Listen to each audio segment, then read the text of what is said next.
Well, hello people. We've had a massive flood in Lismore over the last week. It's actually almost a week ago that it happened, and it happened over a couple of days. Very little warning.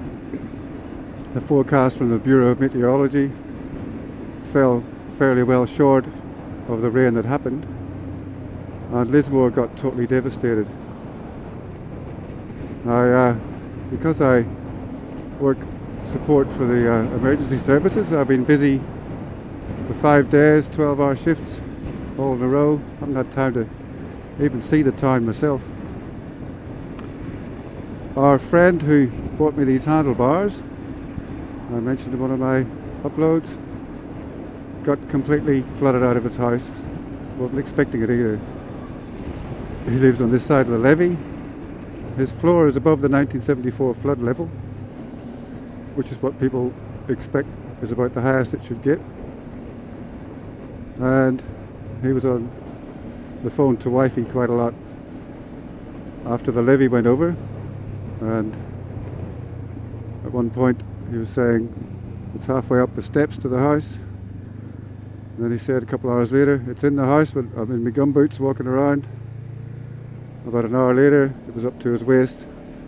He had snakes swimming around him in his house. We were very concerned about him, but he said he saw somebody in a boat coming up the street, and he managed to get out because he was at that point planning to swim out, which would have been really dangerous.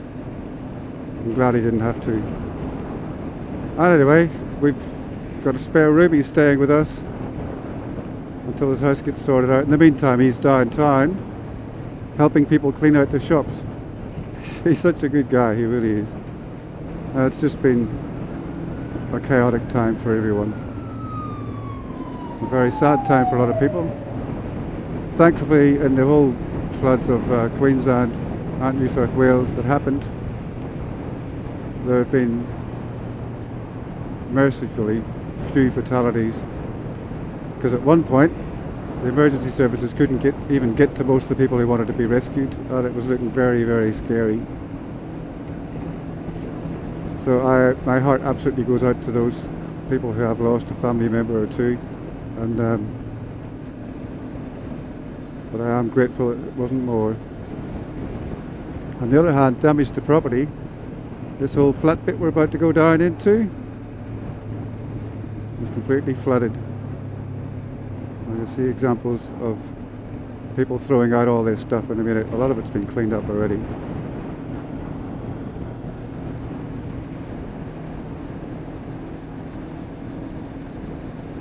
So look, people's belongings that's been ruined in the floods, waiting to be picked up and dumped.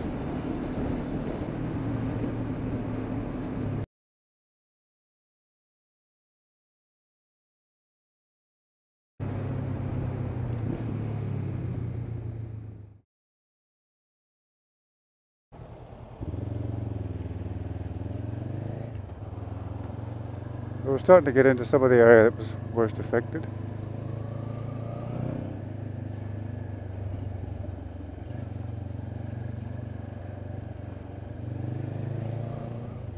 So this is up near the top of that roof of that building there.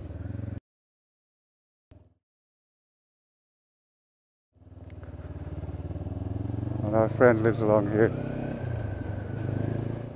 Not sure if he's here, he's probably not here, he's probably still out helping other people. But yep, he was up in there and his house got inundated.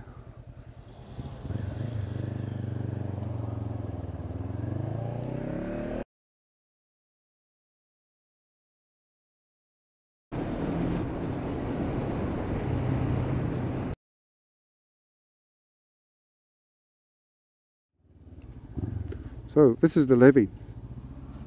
This is what stops up to a moderate flood from getting in. And this flood went over the top of the levee. The levee didn't fail or anything. It did what it was supposed to do. It stopped it up to a certain level. But what I do think happened is, once it got over, the water behaved differently to ever had happened before. Just stop here by the river and I'll explain that. So we're basically looking downstream now. The river goes that way. In the past, the 74 flood would have been up to maybe halfway up some of the awnings along here. This time, when it went over that levee, at that end of town, so upriver, it peaked at about 1 metre below the 74 level. At that end where my friend lives, it peaked about 2 metres above the 74 level. Now, what I think the difference is, this levee goes for miles, is that the levee actually, once the water got over, the levee stopped what would have happened in the past, where that whole flood would have just slowly moved downstream.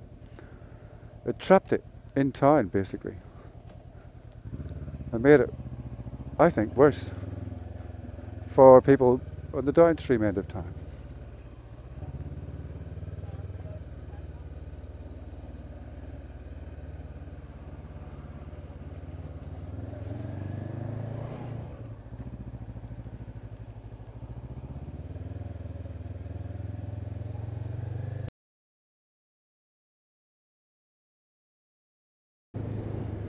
All those beds out of that motel, all stuffed.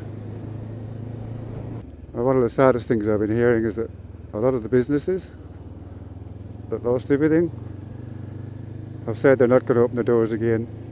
They've lost too much. They can't afford to replace their equipment. You know, nobody can really afford the flood insurance. It's insanely high because it's a place that floods regularly. So, I mean, it makes sense. Really, probably shouldn't have built a city here, but, you know, you can't blame people 200 years later for that, who survive how they can. You set up businesses.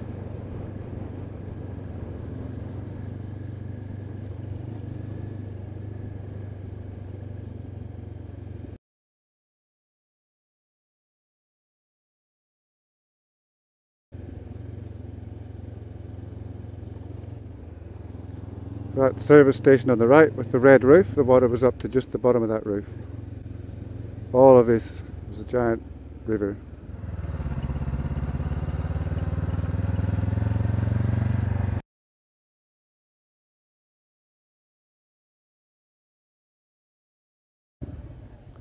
Just while we're riding along here, I just wanted to address something.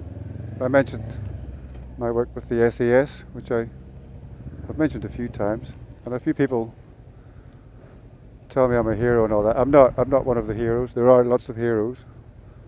I get paid by an agency to come in during the worst times and help with the logistics, transport, all that sort of thing. And that includes ferrying around hundreds of real heroes, people who've left their families in other parts of Australia and come here to help in the SES or the other emergency services.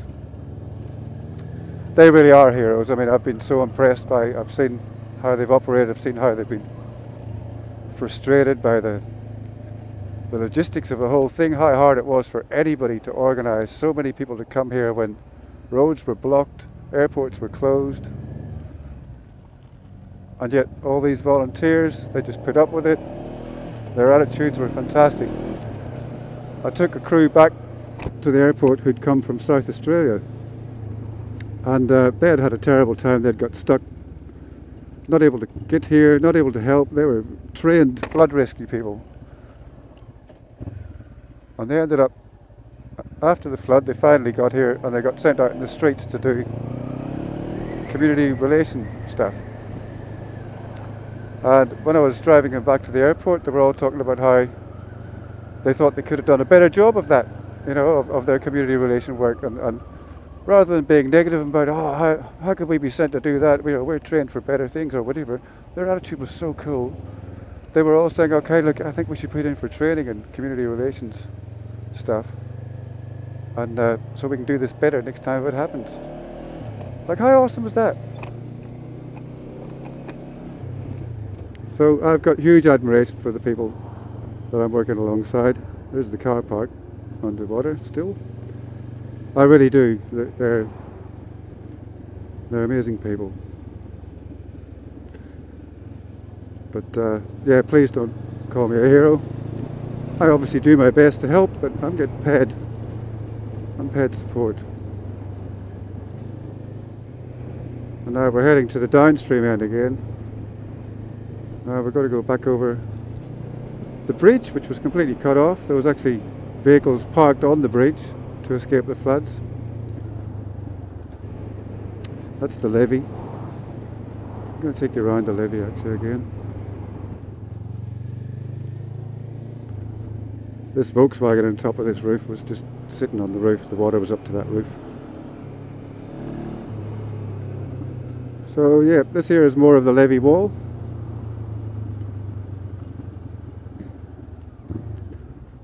The floodgate at the end here would have been closed. It came over the top of that and kept rising for at least another 1.5 meters. So we're now on the other side of the levee. This is where the river would have flooded to before it breached the levee.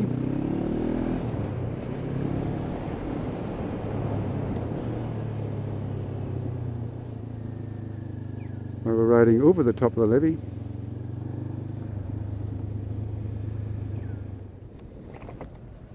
That's the levee there. Anyway, I'm sorry, this would have been very disjointed, unplanned. I've got this one chance only to come out and show you. Back at the SAS base tomorrow. 12-hour shifts for another 5 days, I believe. So look, thanks for watching. I'll see you on the next one. On a lighter note, it'd be nice to get back out and about for the first time in 2 weeks.